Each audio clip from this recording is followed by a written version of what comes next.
Hello, welcome back. Today we're here to talk about 2003's X2, X-Men United.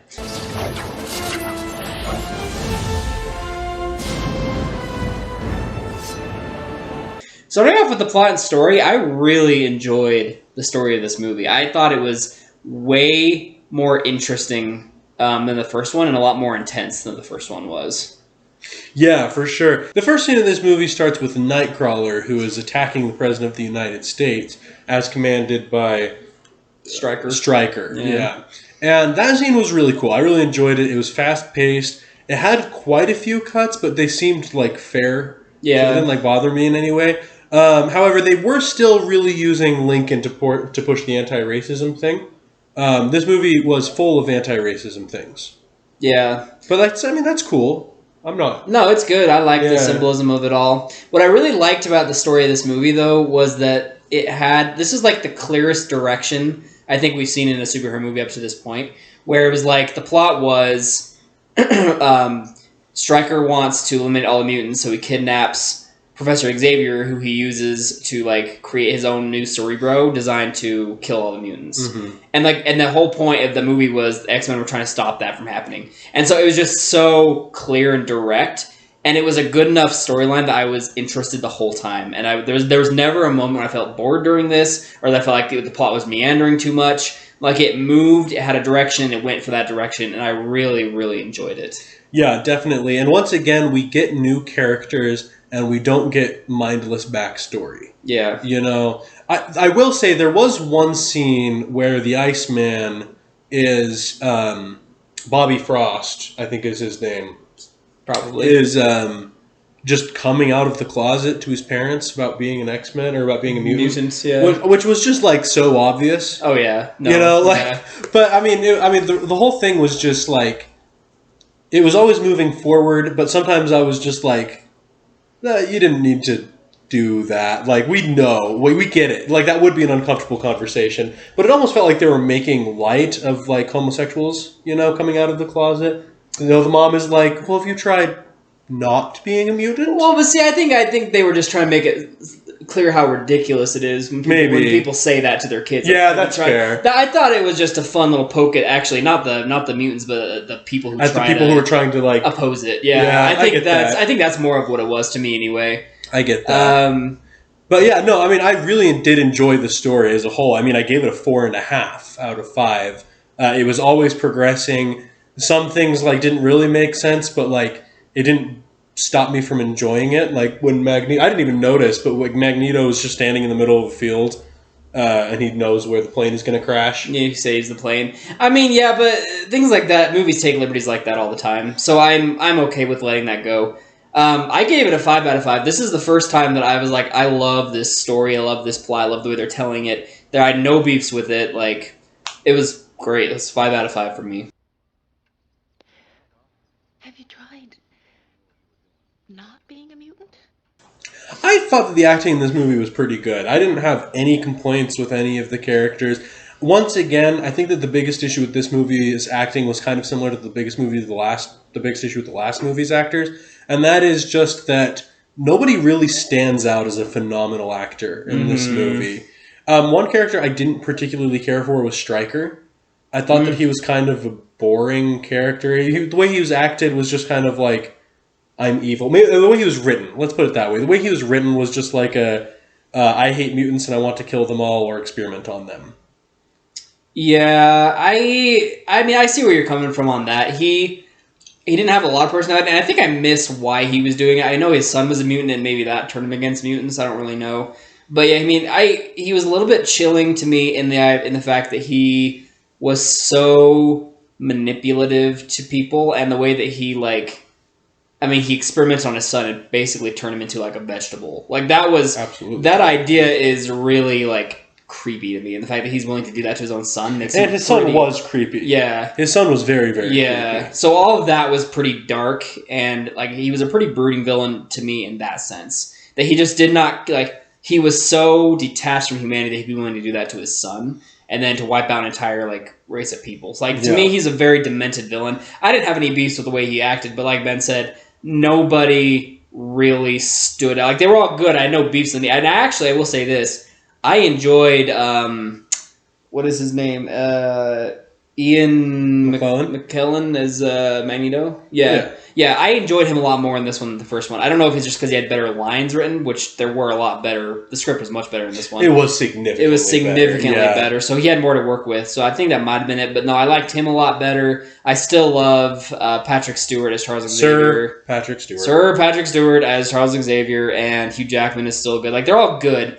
I just, like Ben said, none of them pop out to me specifically. Yeah, definitely. I mean, I obviously Sir Patrick Stewart and Ian McKellen did a very good job. Hugh Jackman obviously did a good job. But like, they weren't even like necessarily the main characters. It seemed like this movie wanted to push the younger generation of mutants a little bit. So you had Bobby Frost. You had a lot of not Storm. You had a lot of Rogue. Man, there are so many characters. There's so many characters in these movies, and they all seem to have like a plot and a character development, and a storyline. I will tell you that we're going to throw on a picture of this beefcake of Colossal. My man's was huge. He's big. He earned at least a 0.5 from me. I'm going to give it a 4. But man, what a beefcake. Yeah, man. Man is big. Yeah, good grief. Yeah. I gave acting characters a 4.5. If they had just gotten somebody to be a little bit more, like, stand out just a little bit more, I could have gotten a 5. I had no issues with anyone, but like I said, I can't think of one person that just pops. So that's the one thing that hides it. But 4.5, like, it was good acting, and it was good. There were good characterizations in this movie. I really enjoyed it. Absolutely. One thing that I will say is Storm. I like that they got rid of her stupid accent that she was doing because she didn't know how to do it in the last movie. I didn't even remember that. Throwback to my last video where she has the frog line in there. In this one, she didn't have the frog line, which was great. That was a good start. Yeah, it was amazing. Never throw that line back in a movie. But also, she was like a lot more bearable to watch, in my opinion, because she was kind of Halle Berry, was kind of dragging it down for me in the last movie. But this movie, she did a much better job. Yeah. So overall, 4.5. It was really good.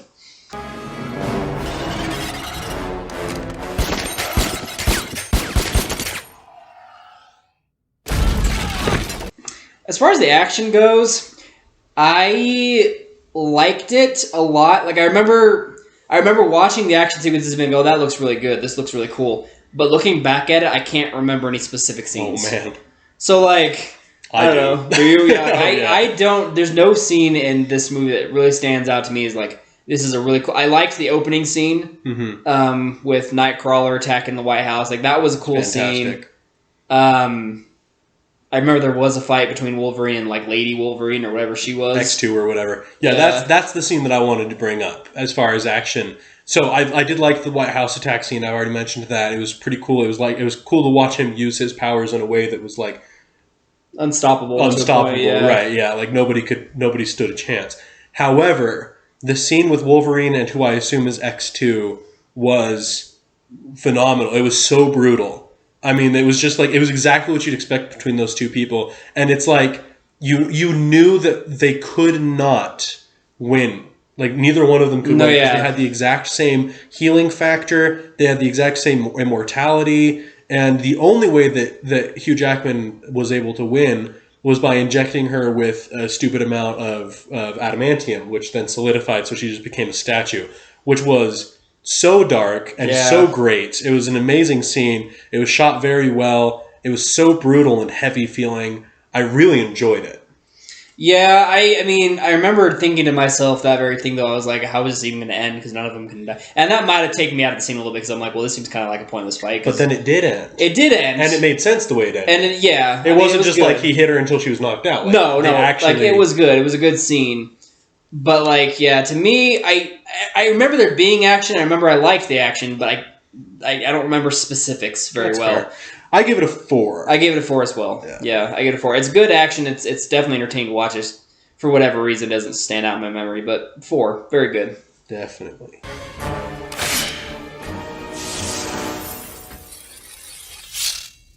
Holy shit.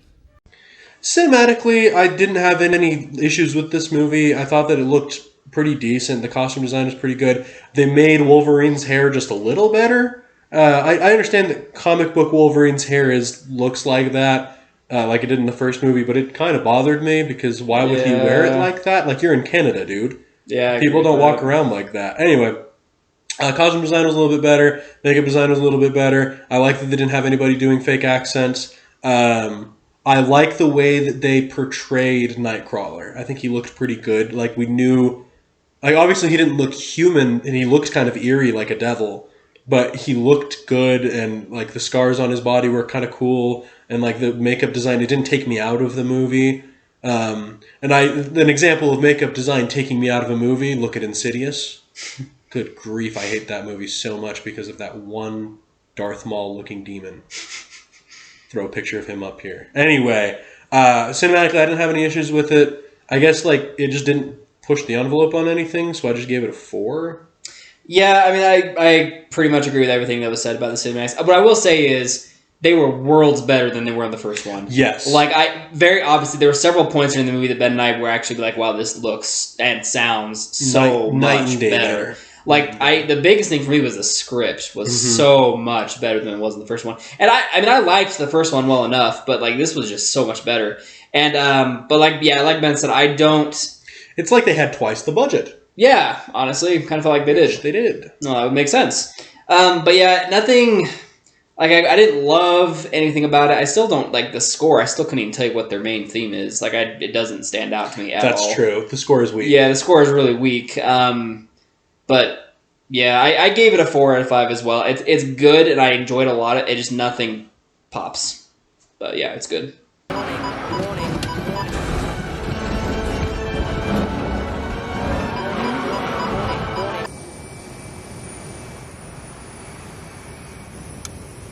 Everybody okay back there? No. I think it should come as no surprise to any of our many, many viewers that that we found this movie entertaining. Oh yeah. There was never a moment in this movie where I was like, man, I hope this ends. Or even a time when I checked my watch, or even a time, I don't usually wear a watch, but there wasn't like any time when I started to doze off or drift away. I felt very engrossed in this movie the entire time. And because of that, I gave it a 4.5. I gave it a 5. Straight up, this is probably the movie I've been most entertained by. Granted, it was the first time I've seen it, so that might have played something into it, because I was very engrossed the whole time. And this is actually the first one that I could have been like, yeah, I'd rewatch this pretty quickly. Like, I could easily rewatch it today if I wanted to. Like, But we won't. But we could. I could. I liked it enough that I was, like, entertained enough by it that I could watch it again today. So I gave it a 5 out of 5 on an entertainment level. Yeah, definitely. The only reason that I didn't give it a 5 was because I wasn't necessarily excited for every next scene. You know, I wasn't just like, man, what's going to happen next? I wasn't ever on the edge of my seat. You know, I was just kind of content with watching it. So I didn't feel like I could give it all the way up there. But that still brings my total to a 4.2, which is absurdly high compared to what we've had. Right, yeah. I gave it a 4.5, which is way higher than anything I've given it. So, yeah, this is probably been my favorite. This has been, hands down, my favorite one we've watched so far. The only thing is, like, there's just a couple things that if they had been stood out a little bit more, it would have gotten a perfect score. But 4.5 is a really, really good score. So if you average ours together, 4.5, 4.2, did you say? 4.2. You end up with a 4.35. It's really good. Which is very, very good. Really and good one. yeah, again, we could watch it today, but the reason that we won't is because next week you'll be watching a video of us reviewing The Hulk 2003, which we will be watching today. Yeah, Instead of X2. 2003 Hulk. This will be both of our first time watching this one, so... And probably our last. Yeah, we'll see. We'll see. We'll see how it goes. But yeah, tune in next time for 2003's Hulk. See you later.